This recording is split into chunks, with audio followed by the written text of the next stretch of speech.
Assalamualaikum warahmatullahi wabarakatuh. Oke, kita lanjutkan saja ceritanya.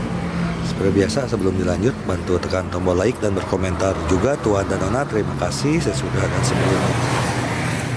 Bab 319 Penawaran yang tidak rasional. Sayang sekali, saya akan membayar 8 miliar, kata Zhao Aqiang malas sambil duduk di barisan belakang. Leni menunjuk ke arah Shen Li dan berkata dengan keras, "Kamu laki-laki." Setelah mengatakan itu, dia berbalik dan pergi. Shen Li memelototi Zhao Aqiang, memandang Shen Zongfeng, dan berkata dengan malu di wajahnya, "Tuan Shen, saya benar-benar minta maaf. Kekuatan saya terbatas dan saya tidak dapat membantu Anda lagi." Setelah mengatakan itu, dia menoleh untuk melihat pelelangan di atas panggung, menggelengkan kepalanya, dan pergi dengan ekspresi menyesal.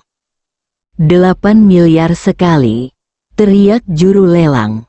Orang-orang di tempat kejadian terbangun dari pikiran mereka oleh teriakan juru lelang dan melihat ke arah panggung. Shen Zongfeng merasa otaknya sedikit bingung. Ketika dia meneriakkan $1 tadi, dia memiliki perasaan main-main di dalam hatinya, dan dengan dingin mengganggu situasi. Meskipun Shen Li menaikkan harga, itu hanya untuk melampiaskan amarahnya. Sekarang Zhao Aqiang ini adalah adik Henry. Ketika dia menaikkan harga atas nama Henry. Bahkan jika dua orang sebelumnya tidak ada di sana, dia akan langsung berteriak 8 miliar untuk mendukung Henry. 10 miliar, tepat ketika juru lelang hendak berteriak untuk kedua kalinya, seseorang di bawah tiba-tiba meneriakkan harga yang lebih tinggi. Semua orang melihat ke arah suara tersebut. Cahya duduk di bawah dengan ekspresi alami dan berkata sambil tersenyum, "Sebidang tanah itu adalah kawasan inti industri di kota Bandung. Pasti akan ada ruang besar untuk apresiasi di dalamnya. Masa depan, sebagai keluarga Chai, tentu saja saya akan berusaha sebaik mungkin." Kata-kata Cahya ditujukan kepada wartawan, tetapi juga ditujukan kepada Shen Zongfeng. Ada aturan tidak tertulis di antara 4 keluarga besar, yaitu menghindari persaingan yang kejam satu sama lain dan menjaga keadilan relatif. Dalam hal real estate, wajar saja jika keluarga Chai ikut campur.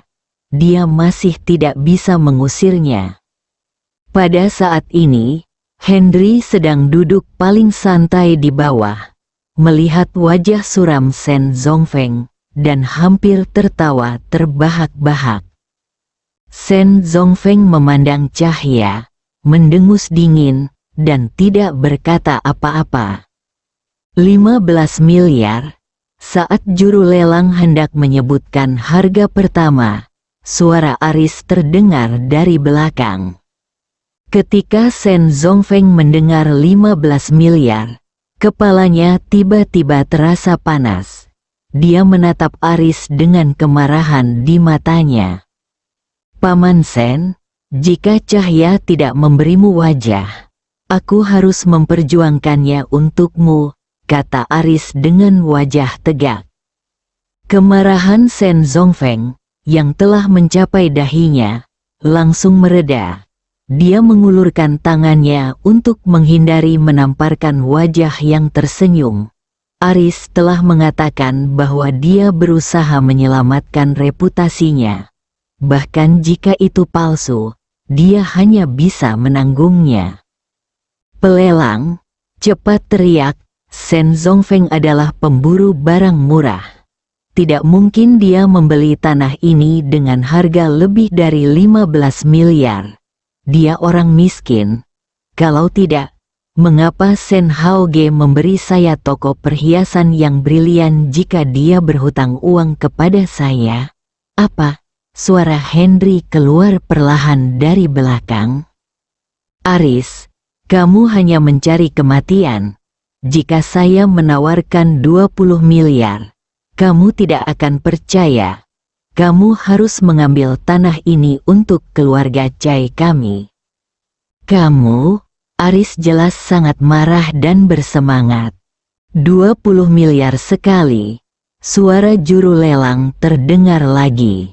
Sen Zongfeng, cepat keluar dari sini. Jangan mempermalukan orang malang sepertimu di sini. Aku merasa malu padamu. Henry berkata sambil melambaikan tangannya seolah ingin mengusir lalat. Saya menawarkan 24,9 miliar. Tepat ketika Sen Zongfeng hendak meledak, Gunawan Suroso membanting meja dan berteriak keras. Sen Zongfeng tercengang. Gunawan Suroso telah menoleh ke Sen Zongfeng dan berkata, "Tuan Sen, kita berbagi suka dan duka. Tawaran terakhir akan berhasil atau tidak?" Sen Zongfeng melihat Aris dan Cahya berperang satu sama lain dan sepertinya tidak mau menyerah. Dia mengangguk dan berkata, "Oke, saya setuju." Setelah mengatakan itu, dia menatap Henry dengan mata penuh amarah. 24,9 miliar sekali, teriak juru lelang untuk pertama kalinya. Penonton dan wartawan di bawah saling pandang, tak percaya sebidang tanah yang semula hanya berharga 8 miliar, ternyata dilelang seharga 24,9 miliar.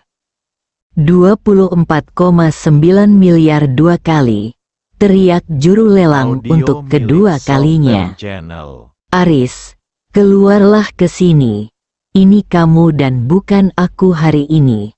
Tepat ketika Sen Zongfeng menyadari ada yang tidak beres, Cahya menunjuk ke arah Aris dan berteriak dengan marah.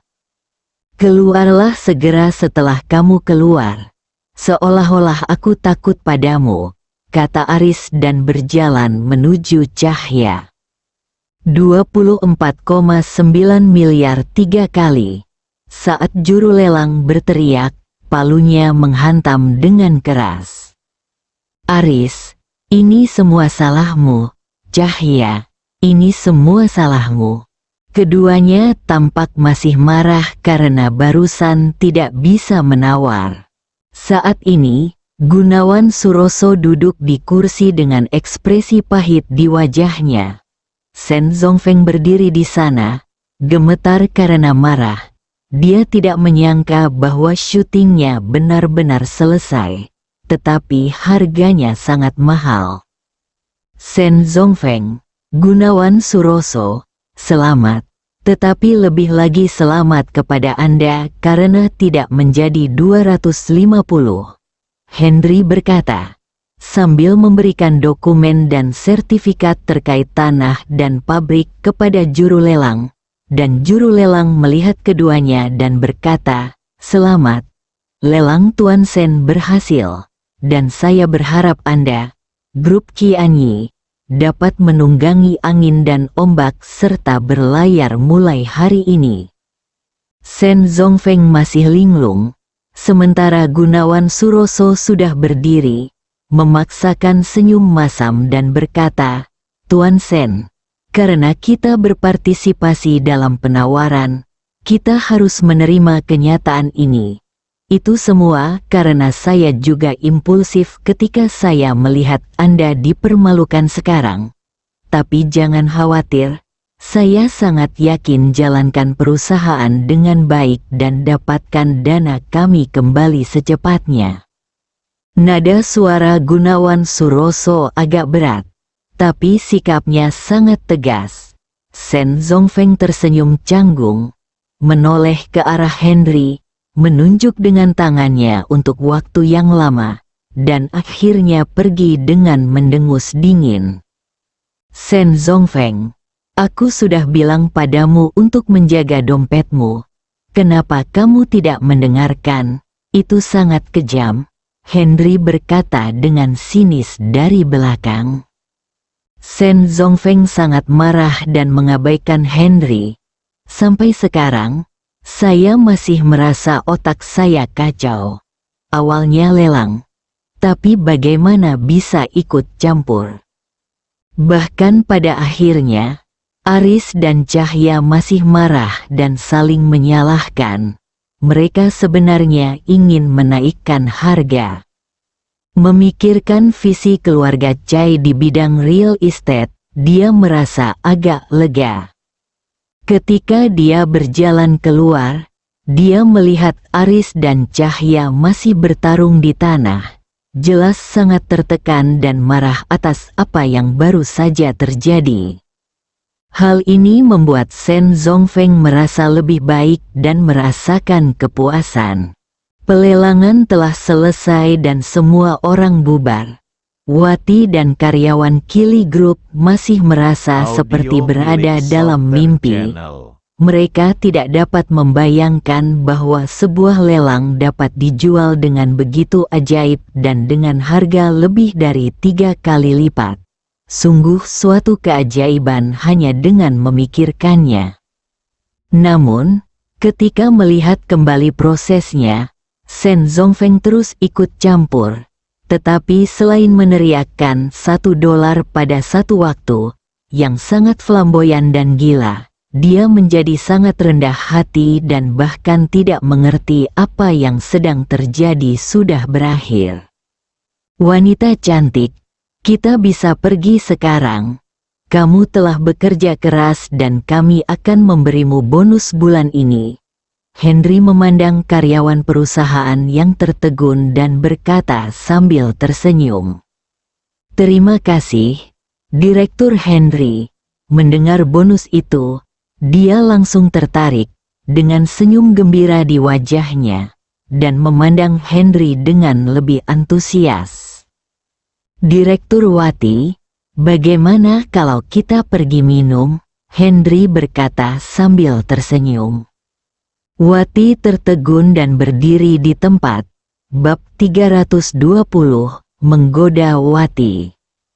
Oke, aku ingin tahu kamu ingin aku minum apa bersamamu? Wati bertanya sambil tersenyum.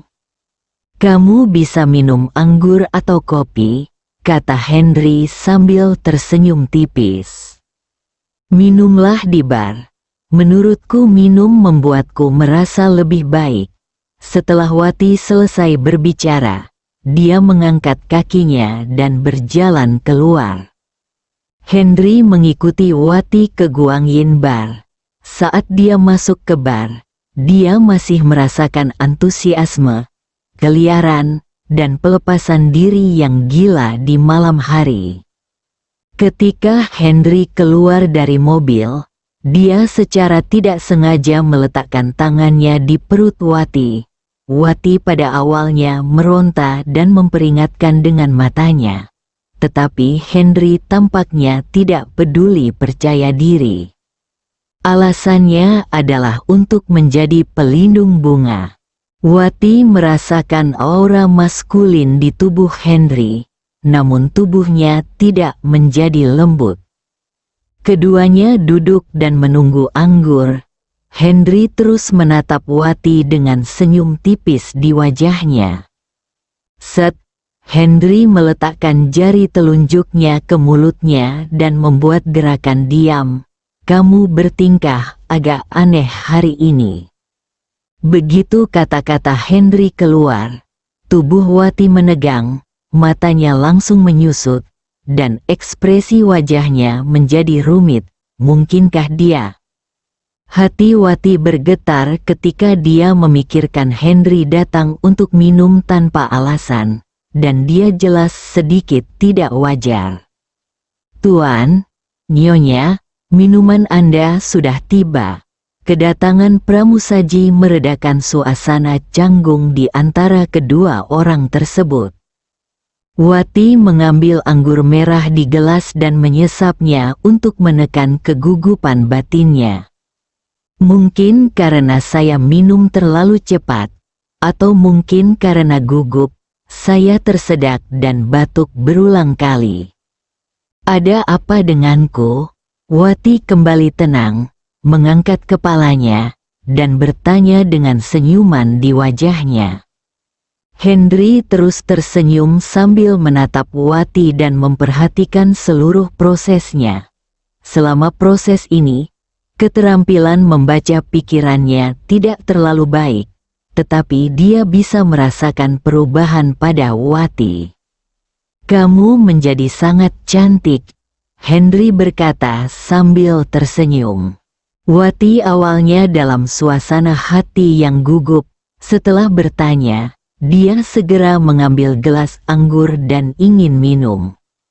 Dia menutup mulutnya dan terus terbatuk-batuk, menatap Henry dengan amarah di matanya.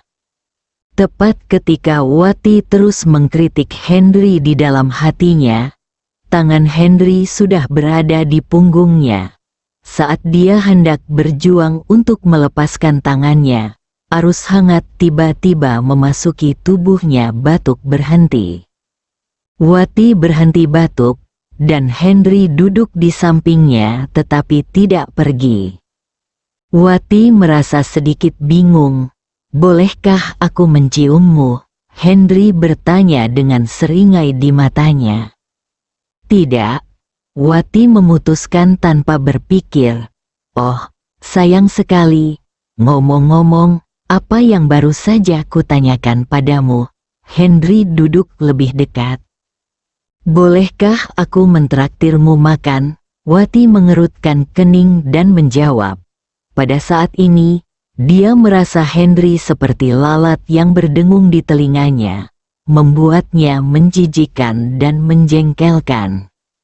Oke, setelah Henry selesai berbicara, dia sudah menyerahkan wajahnya ke Wati. Wati terdiam. "Penipu, apakah manajer umum terakhir Lenny terprovokasi oleh Anda seperti ini? Tapi Anda adalah asisten ketua saat itu, jadi itu bisa dimengerti. Sekarang Anda adalah ketuanya, mengapa Anda masih begitu bernafsu? Selain itu, saya tidak kedinginan, saya lebih tua darinya, dan dua wanita lainnya tidak memiliki Audio perasaan milik sama Softer sekali Channel. terhadap Anda." Direktur Henry, "Apakah Anda ingin memberikan aturan tak terucapkan untuk saya?" Wati bertanya dengan suara dingin. "Tidak. Lalu kenapa kamu melakukan ini? Apa yang kamu lakukan?" Wati bertanya sambil mencibir. "Aku hanya ingin membuktikan bahwa kamu cukup menakutkan." "Mengapa?" "Karena aku takut pada istriku." Setelah Henry selesai berbicara, dia tertawa keras, mencium wajahnya, dan kembali ke tempat duduk aslinya. Perasaan basah dan panas di wajah Wati masih terlihat jelas, tetapi tidak berubah menjadi merah, melainkan menjadi hitam. "Apakah ada yang mengejarmu?" Henry sepertinya kebal terhadap reaksinya dan bertanya dengan tenang. "Tidak," Wati nyaris tidak menahan amarahnya dan menjawab dengan suara dingin. "Direktur Wati, saya baru saja bilang tidak." Setelah Henry selesai berbicara, ada tatapan bercanda di matanya. "Gadis, bukankah kamu aneh? Hari ini saya akan membuat Anda gila dan melihat apakah Anda kehilangan ketenangan. Jika aku kehilangan ketenangan, itu mungkin memberiku petunjuk. Kalau kamu tidak kehilangan ketenangan, maka aku harus lebih berhati-hati. Artinya kamu adalah wanita yang terlalu kuat mentalnya dan orang yang terlalu menakutkan." "Direktur Henry, Anda milik siapa?" Wati tidak marah, tapi bertanya sambil tersenyum. Henry terkejut, dan senyuman di matanya menjadi semakin kuat. "Itu tidak benar." Wati menggelengkan kepalanya berulang kali. Ada apa? Henry tersenyum lebih bahagia. Gadis kecil, kamu ingin memarahiku, tapi aku ingin melihat bagaimana kamu memarahiku. Kamu adalah serigala dan mesum, Wati tiba-tiba berkata sambil tersenyum. Ah, apa yang kamu lakukan? Teriak Wati sebelum tawanya berhenti. Henry setengah memeluk Wati dan berkata sambil tersenyum, karena kamu mengatakan aku serigala, maka aku harus membuktikannya. Begitu dia selesai berbicara, tangannya sudah mulai bergerak menyerang. Tunggu, Wati tiba-tiba menghentikannya. Tunggu apa lagi? Henry berhenti dan bertanya dengan berpura-pura terkejut. Biarkan aku mengambil fotonya. Mengapa mengambil gambar? Aku ingin membuktikan kepada teman-temanku seperti apa rupa orang mesum itu. Oh, kalau begitu aku ingin mengambil fotonya juga. Apa yang akan kamu lakukan? Aku ingin membuktikan kepada teman-temanku seperti apa malaikat itu. Henry langsung mencium mulutnya kali ini. Sedangkan untuk berfoto bersama, bagaimana mungkin? Saya sudah mengatakan bahwa Anda adalah seorang malaikat. Apakah Anda masih puas dengan pujian tingkat tinggi seperti itu? Begitu ciuman Henry dimulai, invasi pun menyusul, dan Wati segera tersesat dalam ciuman Henry. Dia seperti seorang musafir yang kesepian di padang pasir. Dia sangat lapar dan cemas di dalam hatinya, menunggu hujan dan embun datang. Henry seperti embun yang sejuk, menetes ke dalam hatinya dan melembabkan tenggorokannya yang kering, mengirimkan yang terindah kehangatan. Wati sepertinya kecanduan ciuman Henry. Ketika dia bangun, dia menemukan bahwa sebagian besar kancing bajunya tidak dikancing, dan masih ada perasaan yang jelas dan rasa sakit yang membengkak di sana. Henry sudah duduk di hadapannya, memegang gelas anggur dan menatapnya dengan senyuman di matanya. Alami dan tidak terkendali. Wati sepertinya bereaksi tiba-tiba. Dia segera menarik pakaian itu dengan tangannya, melihat ke kedua sisi, dan menemukan bahwa semuanya seperti biasa. Bersambung.